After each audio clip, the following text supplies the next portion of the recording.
A lot of chatter about this in political circles. Are big money donors starting to slide away from Donald Trump? New reports this morning that show Republican super PACs are moving their money to the House and Senate races. This has been going on for several weeks to a certain extent. And Donald Trump has also indicated in some ways from their campaign that they are focusing their money on their own stuff and not so much on the rest of the Republican Party. Some GOP incumbents fighting for survival right now, including Senators Kelly Ayotte, New Hampshire, and North Carolina's Richard Burr. We're going to go through some of these numbers for you in just a moment. But joining me now, RNC Chairman Reince Priebus. Reince, good morning. Good to have you with us today. Hey, good morning, Martha. So what's the state of what we just had in our introduction there? Is that true from where you sit?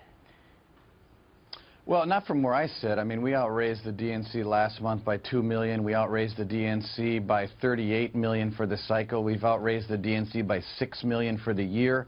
And we have a $44 million cash advantage over the DNC. So I don't know. I guess people are forgetting about the fact that the party committees are the committees that have most of the hard money that these campaigns need in order to win these elections. These candidates can't even communicate with these super PACs. The only people they can communicate with is themselves and us.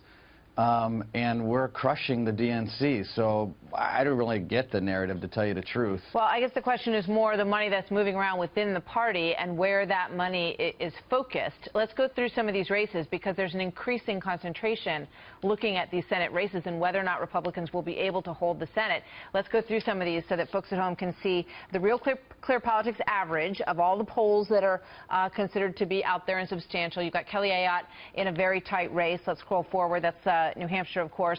Florida, Marco Rubio looks like he's in a pretty good position there. Pennsylvania, very tight race between Pat Toomey and McGinty. Nevada, Joe Heck against Cortez Masto. That one is very tight as well. North Carolina's tight. Burr and Ross, and let's go to the Illinois Senate race, which is Duckworth and Kirk. Also, there was an uncomfortable moment in that debate the other night between the two of them, where he suggested that her family had not been serving the country since the Revolution, which she proved him wrong on. So are you concerned about the vulnerability of the Senate out there? No, well, look, I mean, you worry about everything, but the truth is what you're seeing is the reason that tightening is happening again in some of the tougher races, without going through every one of them, is because Donald Trump's also getting stronger. If you talk to these Senate campaigns, they'll tell you that the last 10 days have been good for us because not only are there our senators doing a good job, but Donald Trump's doing a great job of staying on message, talking about Hillary Clinton, talking about the choice between him and her, which is obviously a trust choice. And the reason these races are tightening up is because we're stronger at the top of the ticket. And I think the next 11 days is going to be a continuation of that. And it's still a long time, and I feel very confident about what's happening in the Senate.